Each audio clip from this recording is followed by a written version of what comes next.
আসসালামু আলাইকুম, আমি আবু নাসির। সবাইকে আন্তরিক শুভেচ্ছা ও অভিনন্দন।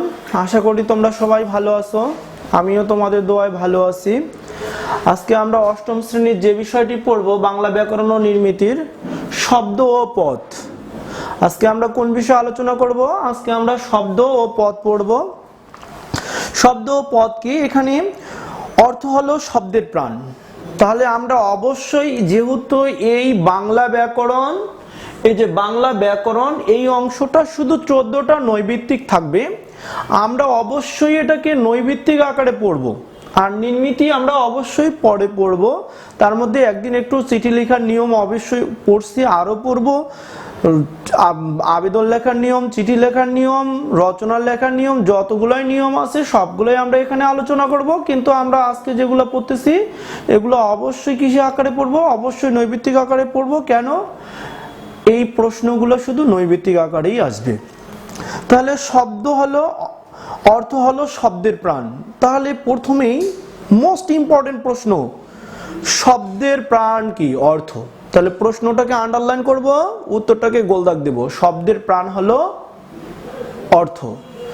একটা শব্দ লিখে যদি অর্থ না পাই, কখনো আমরা ওটাকে শব্দ বলবো না। কি বলবো না? শব্দ বলবো না। কেন? একটা মানুষের যদি প্রাণ না থাকে, অন্তর না থাকে, হৃদয় না থাকে, আত্মা না থাকে, তাহলে সে কখনো মরা মানুষ হতে পারে, কিন্তু মানুষ হতে পারে না। ঠিক একটা শব্দের যদি অর্থ না থাকে, তাহলে সে শব্দ হওয়ার কোনো যোগ্যতা রাখে না। শব্দ কিভাবে হয় আমরা দেখি। এক বা একাধিক ধ্বনি মিলে, বা এক বা একাধিক ধ্বনি সম্মিলিত হয়। ধ্বনি মানে বিভিন্ন প্রাণীর আওয়াজ। ধ্বনি মানে আওয়াজ। মানুষের মুখ, ফুসফুসতারিত বাতাস বাইর হয়ে যেটাকে আমরা নির্দেশ করি, সেটা হচ্ছে ধ্বনি। এক বা একাধিক ধ্বনি সম্মিলিত যদি কোনো নির্দিষ্ট অর্থ প্রকাশ পায়, যদি কোনো কয়েকটি ধ্বনি বা এক বা একাধিক ধ্বনি মিলে যদি কোনো অর্থ প্রকাশ পায়, তাহলে তা আমরা শব্দ বলবো। যদি অর্থ প্রকাশ না পায়, আমরা সব বললেও শব্দ বলবো না। কেন শব্দ বলবো না? কারণ শব্দ হতে গেলে অবশ্যই তার কি যোগ্যতা লাগবে? অর্থ লাগবে। এরপর বলছে বাক্য কাকে বলে। তাহলে কতগুলো অর্থপূর্ণ শব্দ, কতগুলো অর্থপূর্ণ শব্দ। তাহলে ধ্বনি মিলে শব্দ তৈরি হয়, ধ্বনি মিলে শব্দ তৈরি হয়, শব্দ মিলে কি তৈরি হয়? বাক্য তৈরি হয়। তাহলে বাক্যের সংজ্ঞাটা আমরা দেখি। কতগুলো অর্থপূর্ণ শব্দ যখন একত্রিত হয় বক্তার মনোভাব, বক্তার মনোভাব মানে যিনি বলেন তাকে আমরা বক্তা বলি। তাহলে বক্তার মনোভাব সম্পূর্ণরূপে প্রকাশ পায়, তাকে বাক্য বলে। মোস্ট ইম্পর্টেন্ট প্রশ্ন, যে বাক্য কাকে বলে? একাধিক শব্দ পাশাপাশি বসে যখন কোনো অর্থ প্রকাশ পায়, কোনো বক্তার মনোভাব, অর্থাৎ যিনি বলেন তার কথাগুলোর আমরা অর্থ বুঝি, তখন আমরা তাকে অবশ্যই বাক্য বলবো। এরপর বাক্যে ব্যবহৃত বলছে বিভক্তি। তারপর বলছে বাক্যে কি থাকে? বিভক্তি থাকে। কিভাবে? বলছে বাক্যে ব্যবহৃত হওয়ার সময় শব্দের শেষে যে বর্ণ বা ধ্বনি যুক্ত হয়, সেটাকে আমরা বলবো বিভক্তি। তাহলে বিভক্তি কাকে বলে? শব্দের শেষে যে বর্ণ যুক্ত হয়ে একটা শব্দ আরেকটা শব্দের সাথে সম্পর্ক তৈরি করে বা অন্বয় সাধন করে, অন্বয় তৈরি করে, তাকে আমরা বলবো বিভক্তি। যদি শব্দের মধ্যে বিভক্তি যুক্ত হয়, তাহলে অবশ্যই তাকে আমরা বলবো পদ। তাহলে ধ্বনি মোস্ট ইম্পর্টেন্ট। তাহলে আমরা বলি, আমরা দেখি কি হচ্ছে। বর্ণ, বর্ণ মিলে, বর্ণ মিলে শব্দ। তাহলে বর্ণ দিয়ে কি তৈরি হয়? শব্দ তৈরি হয়। এখন শব্দ মিলে বাক্য। তাহলে বর্ণ মিলে হয় শব্দ, শব্দ মিলে হয় বাক্য। পদ কিভাবে হয়?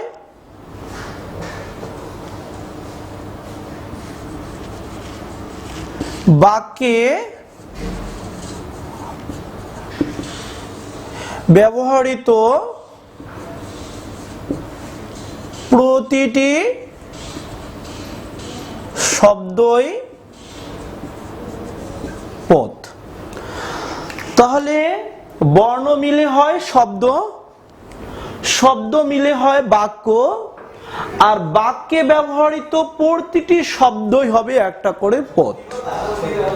আবার আরেকবার মন দিয়ে, বর্ণ মিলে হয় শব্দ, শব্দ মিলে হয় বাক্য, আর বাক্যে ব্যবহৃত প্রতিটি শব্দই কি হয়? পদ হয়। তাহলে আমরা বর্ণের সংজ্ঞা পেয়েছি, শব্দের সংজ্ঞা পেয়েছি, বাক্যের সংজ্ঞা পেয়েছি। এখন আমরা পদের সংজ্ঞা নিব। পদ, বাক্যে ব্যবহৃত প্রতিটি শব্দই হচ্ছে একটি করে পদ। তাহলে শব্দ ও পদ, শব্দকেই যদি বাক্যে ব্যবহৃত প্রতিটি শব্দকেই পদ বলি, শব্দ পদ, তাহলে পদ ও শব্দের মধ্যে অবশ্যই পার্থক্য আছে। পদ কি আর শব্দ কি? পদে অবশ্যই বিভক্তি থাকবে। বাক্যে ব্যবহৃত প্রতিটি শব্দকেই পদ বলে, অথবা আমরা আরেকটি কথা বলতে পারি, বিভক্তিযুক্ত শব্দ পদ। বহিষী ভ বিভক্তি যুক্ত শব্দকে পদ বলে। এই যে একটা বিভক্তিযুক্ত শব্দ, এই যে এতটুক, তাহলে বাক্যে ব্যবহৃত প্রতিটা শব্দই একটা পদ, অথবা বিভক্তিযুক্ত শব্দকে পদ বলে। তাহলে পদ ও শব্দের মধ্যে কি কি পার্থক্য থাকবে? পদে অবশ্যই বিভক্তি থাকবে, আর শব্দে বিভক্তি থাকবে না। তাহলে পদে কি থাকবে? পদে বিভক্তি থাকবে, শব্দে বিভক্তি থাকবে না। একটা পার্থক্য পাইলাম। আর কি পার্থক্য দিতে পারি? পদের একটি অর্থ থাকে, কিন্তু শব্দের অনেক অর্থ থাকে। পদের একটি মাত্র অর্থ থাকে, কিন্তু শব্দের একাধিক অর্থ থাকে। কিভাবে একটু চিন্তা করি। যেমন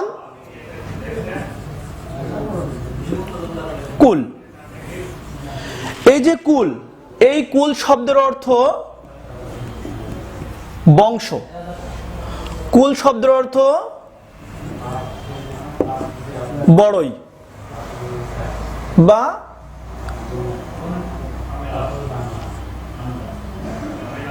বাউকুল, বাউকুল বা আপেল কুল, আপেল কুল। যেমন চিনি, যেমন চিনি, যেমন চিনি, চিনি মানে মিষ্টি দ্রব্য, মিষ্টি দ্রব্য, দ্রব্য। চিনি মানে পরিচয় হওয়া, চিনি মানে পরিচিত, পরিচিত। তাহলে চিনি শব্দের অর্থ আমি তাকে চিনি, সে আমার পরিচিত। তাহলে চিনি ব্যক্তি হতে পারে, চিনি বস্তু বা দ্রব্য হতে পারে। তাহলে আমি তাকে চিনি, সে আমার স্টুডেন্ট, তাহলে আমি চিনি মানে জানি। আমি চিনি দিয়ে চা খাই, চিনি দ্রব্য। এরকম অনেক হাজারো শব্দ পাওয়া যাবে, যে একটা শব্দের অনেক অর্থ থাকবে, কিন্তু পদে বসলে অনলি ওয়ান, একটি মাত্র অর্থ প্রকাশ করবে। তাহলে আমরা এগুলো আরো বড় ক্লাসে যখন উঠবো, এগুলো অবশ্যই পার্থক্য পাবো, এগুলো অবশ্যই জানার বিষয়। আর এগুলো এখন 8 এর আপাতত জিএসসি বা জুনিয়র স্কুল সার্টিফিকেটে এতগুলো লাগবে না, যেহেতু নৈবিত্তিক আকারে আসবে, একটা অধ্যায় থেকে 2-1টা করে। আমরা অবশ্যই বইয়ের বাইরে কোনো প্রশ্ন পাবো না, অতএব এত বুঝার কোনো মনে করি না। তারপরেও বোঝার জন্য, বোঝার সুবিধার্থে আমি বললাম। তাহলে বাক্যে ব্যবহৃত প্রতিটি শব্দকে পদ বলে, বিভক্তিযুক্ত শব্দকে পদ বলে। পদ 5 প্রকার। তাহলে পদ কত প্রকার? পদ 5 প্রকার। বিশেষ্য, বিশেষণ, সর্বনাম, অব্যয়, ক্রিয়া। পদ কত প্রকার? 5 প্রকার। বিশেষ্য, বিশেষণ, সর্বনাম, অব্যয়, ক্রিয়া। তাহলে 5 প্রকার পদ পাই। কিন্তু আমরা এগুলো যখন আরো বড় ক্লাসে উঠবো, অর্থাৎ 9-10 ইন্টারমিডিয়েটে পড়বো, তখন আমরা এগুলো আরো বৃহৎ আকারে পড়বো, বড় আকারে পড়বো। ওখানে পড়বো পদ প্রধানত 2 প্রকার, অব্যয় পদ আর সব্যয় পদ।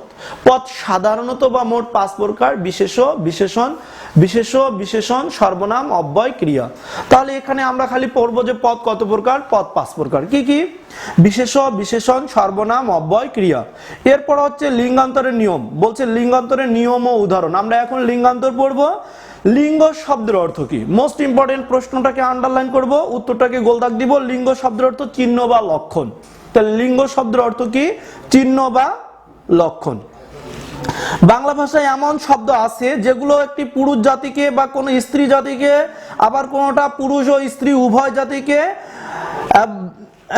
জাতিকে বোঝায়, তাই যেসব চিহ্ন বা লক্ষ্য দ্বারা শব্দকে পুরুষ, স্ত্রী বা অন্যান্য জাতি হিসাবে আলাদা করা যায় তাকে আমরা লিঙ্গ বলি। এটা অবশ্যই লিঙ্গ। আমরা আরো পড়ব, বাংলা ভাষায় একটি পদের লিঙ্গান্তর হয় শুধু বিশেষণ।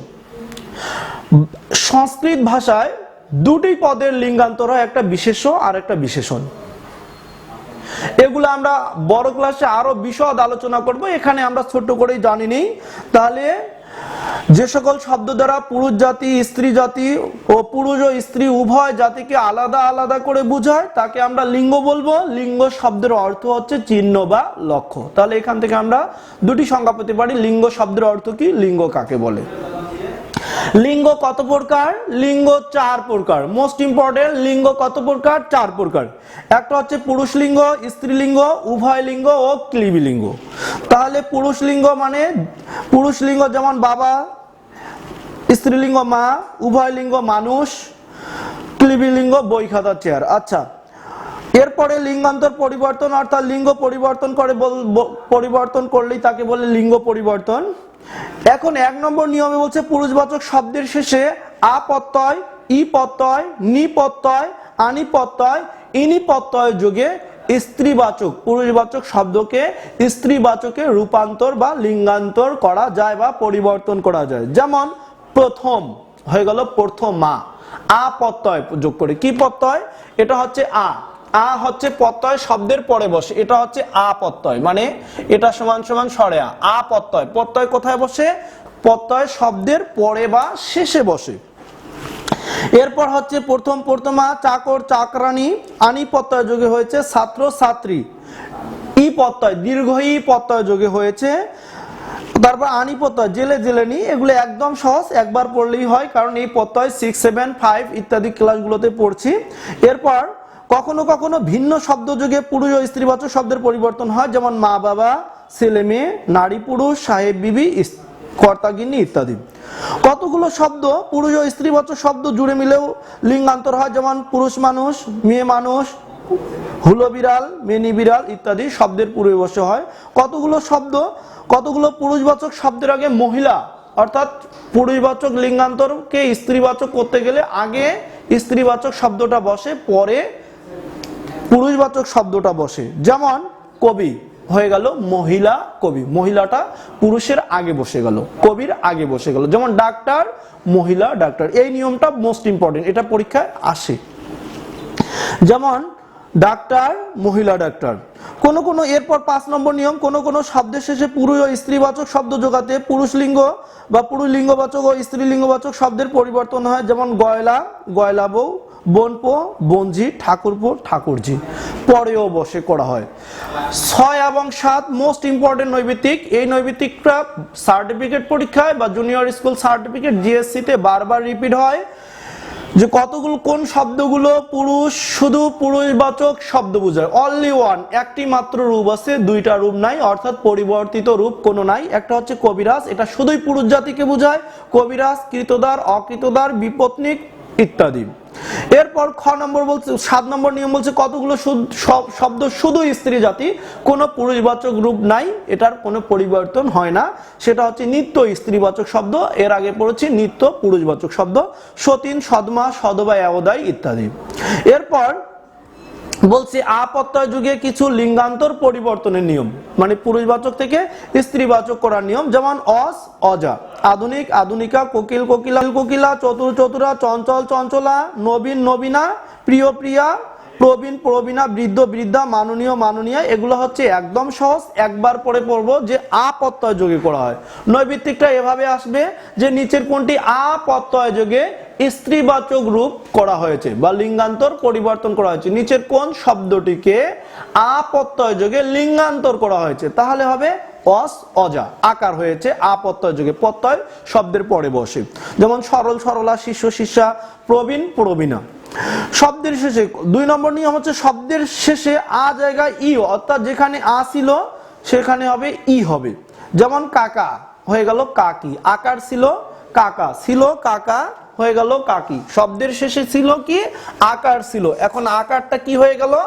আকারটা ইকারে পরিবর্তন হলো, তাহলে এটাকে বলবো আমরা অবশ্যই ই প্রত্যয় যুগে। যেমন ছিল কাকা, এই যে আকার সরেয়াটা এখানে হয়ে যাবে কা কি, এই যে এই আকারটা ঋষিকার হয়ে গেছে। এতটুকু পরিবর্তন অত্যন্ত সহজ। চাচা চাচি, দাদা দাদি, বুড়া বুড়ি, নানা নানি, মামা মামি ইত্যাদি।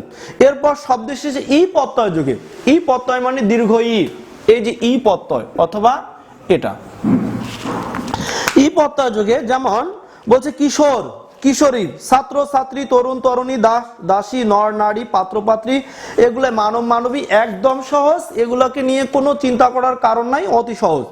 4 নম্বর নিয়মটা একটু ইম্পর্টেন্ট, এটা পরীক্ষায় আসে যে শব্দের শেষে নি প্রত্যয় বা নি প্রত্যয়, দীর্ঘ ই প্রত্যয় বা হ্রস্ব ইকার প্রত্যয় যোগ করে নিয়ম। এটা হচ্ছে কুমার কুমারনী, কামার বলছে কামার কামারনি, কুমার কুমারনি, জেলে জেলেনি ইত্যাদি, এগুলো একদম সহজ। এরপর শব্দের শেষে আনি প্রত্যয় যুগে চাকর চাকরানি, ঠাকুর ঠাকুরানি, অরণ্য অরণ্যানি, মেথর মেথরানি, একদম সহজ। এগুলো যেহেতু আমরা ছোট ক্লাস থেকে এগুলোর সাথে পরিচিত, অতএব এগুলো আমাদের পক্ষে কঠিন না।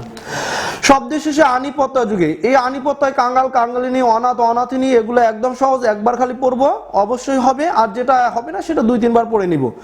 7 নম্বর নিয়ম হচ্ছে ইকা। এই ইকা নিয়মটা একটি, যে সকল শব্দের শেষে অক থাকে, তাহলে যেসব পুরুষবাচক শব্দের শেষে অক থাকে, স্ত্রীবাচকে অকটাকে ইকা করতে হয়। অক থাকলে কি করতে হয়? ইকা করতে হয়। এটা হচ্ছে একটা সার্বজনীন নিয়ম, যে পুরুষবাচক শব্দের শেষে যদি অক থাকে তাহলে স্ত্রীবাচকে অককে কি করতে হয়? ইকা করতে হয়। তাহলে অককে আমরা কি করব? ইকা। তাহলে ইকা থাকলে যেমন গায়ক গায়িকা, নাটক নাটিকা, এগুলো একদম সহজ। যেমন বালক বালিকা, লেখক লেখিকা, গায়ক গায়িকা, সেবক সেবিকা, অক থাকলে ইকা হয়। পাঠক পাঠিকা, অধ্যাপক অধ্যাপিকা, শিক্ষক, অগ আছে শিক্ষিকা। পুরুষবাচক শব্দের শেষে যদি তা থাকে তাহলে ত্রি করতে হয়। তাহলে এই নিয়মটা এভাবে আসবে যে পুরুষবাচক শব্দের শেষে যদি তা থাকে তাহলে ওই পুরুষবাচক শব্দকে স্ত্রীবাচকের তা কি হয়ে যায়? ত্রি হয়ে যায়। যেমন নেতা নেত্রী, শ্রোতা শ্রোতা মানে যে শ্রবণ করে, শ্রোতি, কর্তা কর্ত্রী, ধাতা ধাত্রী, একদম সহজ, তা থাকলে ত্রি হয়। এই 9 নম্বর নিয়মটাও ইম্পর্টেন্ট একটু আছে, যে শব্দের শেষে যদি অত থাকে, পুরুষবাচক শব্দের শেষে যদি অত থাকে, স্ত্রীবাচকে অত থাকলে অতি হয়ে যায়, বান থাকলে বতি হয়ে যায়। পুরুষবাচক শব্দের শেষে যদি বান থাকে, স্ত্রীবাচকে কি করতে হয়? বান থাকলে বতি, যদি মান থাকলে তাহলে মতি।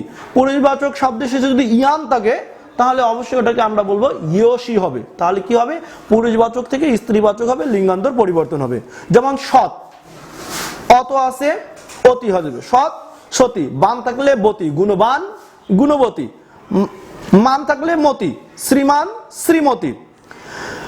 মহিয়ান মহিয়সী, ইয়ান থাকলে ইয়সি হয়, তাহলে মহিয়ান মহিয়সী, একদম সহজ। এরপর বলছে বহুবচন গঠনের নিয়ম ও উদাহরণ। এরপরে আমরা পড়বো বচন। তাহলে বচন শব্দের অর্থ কি? বচন শব্দের অর্থ সংখ্যার ধারণা। যেটা নৈবেত্তিক আকারে আসবে ওটাকে আমরা অবশ্যই নৈবেত্তিক আকারে তা পড়বো। বচন শব্দের অর্থ কি? বচন শব্দের অর্থ সংখ্যার ধারণা। তাহলে নৈবেত্তিক আসবে বচন শব্দের অর্থ কি? বচন শব্দের অর্থ সংখ্যার ধারণা। 2টা পদের বচন হয়। কয়টি পদের? যেমন আমরা লিঙ্গান্তর পড়ছি, একটা পদের লিঙ্গান্তর হয় বাংলা ব্যাকরণে শুধু বিশেষ্য পদের। সংস্কৃত ব্যাকরণ অনুসারে 2টা পদের লিঙ্গান্তর হয়, একটা বিশেষ্য আর একটা বিশেষণ। কিন্তু বচন হয় 2টা পদের, একটা বিশেষ্য আর একটা সর্বনাম। তাহলে বচন কয়টা পদের হয়? 2টা পদের, একটা বিশেষ্য আর একটা সর্বনাম পদের বচন হয়। বচন শব্দের অর্থ কি?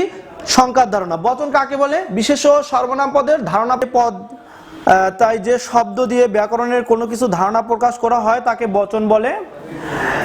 বচনের সংজ্ঞা আমি আরো অন্যভাবে বললাম যে বিশেষ্য সর্বনাম পদের ধারণা প্রকাশের উপায়কে বচন বলে। এখানে বলছে যে শব্দ দিয়ে ব্যাকরণের কোনো কিছু ধারণা প্রকাশ করা হয় তাকে বচন বলে, একই কথা। আচ্ছা, বচন 2 প্রকার। বচন কত প্রকার? বচন হচ্ছে 2 প্রকার, একটা হচ্ছে একবচন আর একটা হচ্ছে বহুবচন।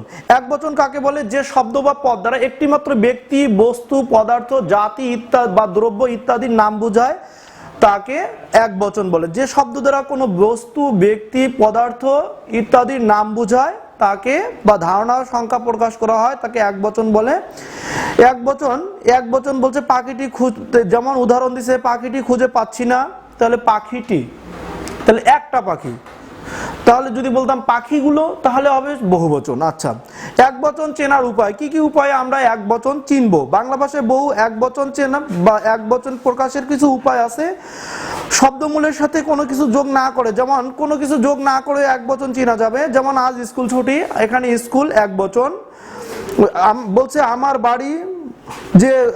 বাড়ি যে ও ভ্রমর বসতে দিব পুরে, এগুলো হচ্ছে বাড়ি একবচন। এরপরে বলছে কোনো কিছু যোগ না করে, এটা।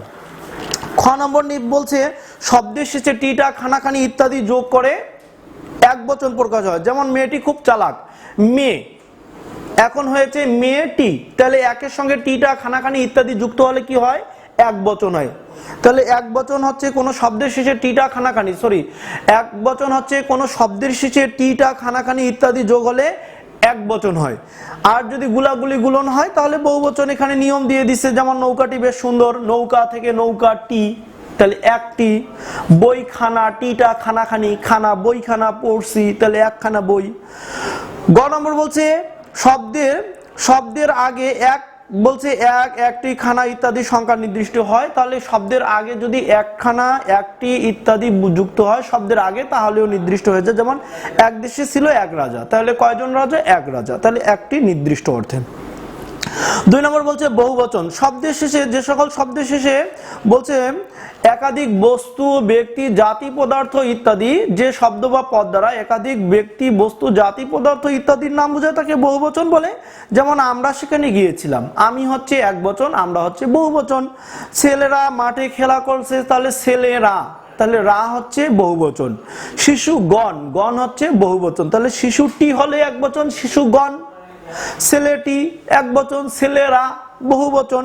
আচ্ছা, বহুবচন গঠনের কিছু নিয়ম ও উদাহরণ দিছে কিভাবে বহুবচন গঠন করা যায়।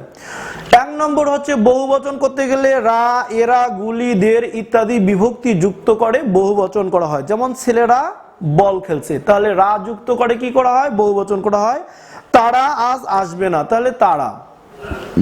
তেমন আমার ভাইয়েরা, এগুলো হচ্ছে বহুবচনের উদাহরণ। এরপর বলছে শব্দের শেষে গুণ, গণ, বৃন্দ, মণ্ডলী, বর্গ, দাম, আবলি, রাশি, রাজি, মালা, গুচ্ছ ইত্যাদি এগুলো যুক্ত করেও কি হয়? বহুবচন হয়। যেমন শিশুগণ, তাহলে গণ বহুবচন, মণ্ডলী বহুবচন, বৃন্দ বহুবচন, কুল বহুবচন, মালা, গুচ্ছ, পাল, দল এগুলো সব কিসের উদাহরণ? বহুবচনের উদাহরণ। অবশ্যই এগুলো আমরা মনে রাখবো। 3 নম্বর, কোন শব্দগুলো শব্দের পূর্বে বসে বহুবচন হয়। এই শব্দগুলো কি কি? অজস্র, অসংখ্য, প্রচুর, বিস্তর, নানা, ঢের, সকল, সব, সমস্ত ইত্যাদি শব্দগুলো কি হয়?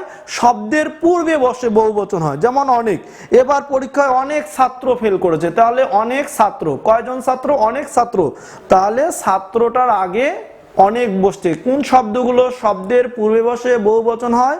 তাহলে অজস্র, নানা, বিস্তর, ঢের, অনেক ইত্যাদি শব্দগুলো কি হয়? শব্দের পূর্বে বসে বহুবচন হয়।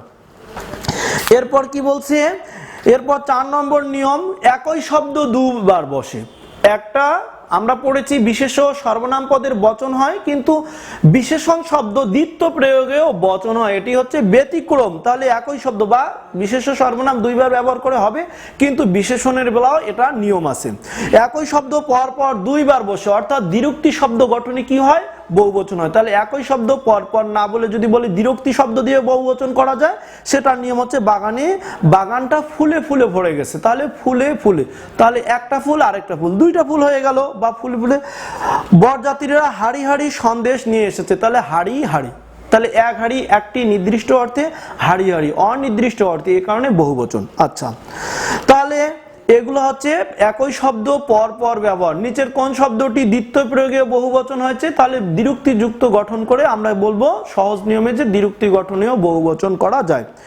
5 নম্বর নিয়ম, বলছে আগে সংখ্যাবাচক শব্দের পূর্বে, অর্থাৎ বিশেষ্য পদের পূর্বে এবং সর্বনাম পদের পূর্বে বসেও কি হয়?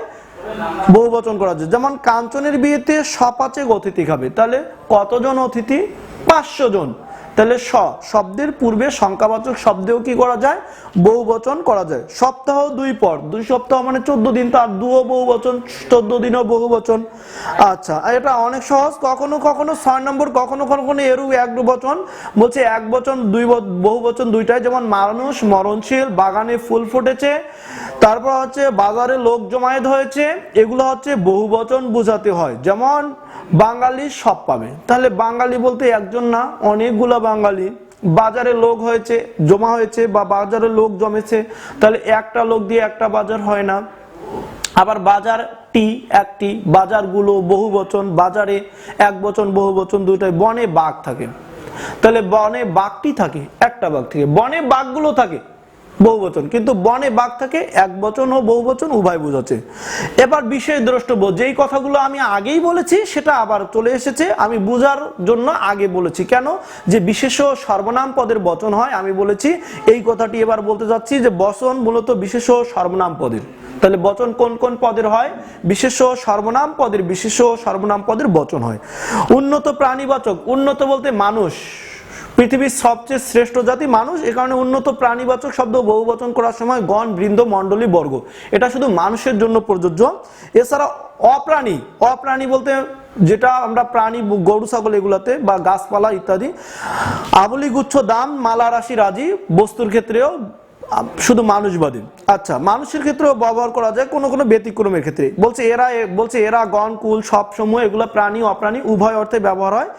এমন বলছে এখানে কিছু শব্দ বলছে দ্বিতীয় প্রয়োগে ভুল হয়, যেমন সকল ছাত্রকে বুঝিয়ে দেওয়া হয়েছে, একটা বাক্যে দুইটা বহুবচন বসে না। সকল বহুবচন, ছাত্রদের বহুবচন, তাহলে ছাত্রদের বহুবচন, আবার সকল বহুবচন। এই কারণে একটা শব্দে বহুবচনে দ্বিতীয় প্রয়োগ করলে বাক্যটি ভুল হয়। তাহলে সকল ছাত্রকে, তাহলে ছাত্র সকল বহুবচন, ছাত্রকে এক বচন, তাহলে সকল, এটা বাক্যটি সঠিক। এখন ছাত্রদের বুঝিয়ে দেওয়া হয়েছে, এটাও সঠিক, কিন্তু সকল ছাত্রদের এটা ভুল। কেন? সকল সামনে বহুবচন, আবার পরেও বহুবচন, বিশেষের পরেও বহুবচন, পূর্বেও বহুবচন। একটা শব্দে দুইটা বহুবচন, একটা বাক্যে দুইটা বহুবচন আমরা বসাবো না। বসালে কি হবে? বসালে অবশ্যই ভুল হবে, বাক্যটি সঠিক হওয়ার কোনো যোগ্যতা রাখে না। তাহলে আজ এতটুকুই। সবার সুস্বাস্থ্য, উজ্জ্বল ভবিষ্যৎ ও দীর্ঘায়ু কামনা করে আমি এখানেই বিদায় নিচ্ছি। আল্লাহ হাফেজ।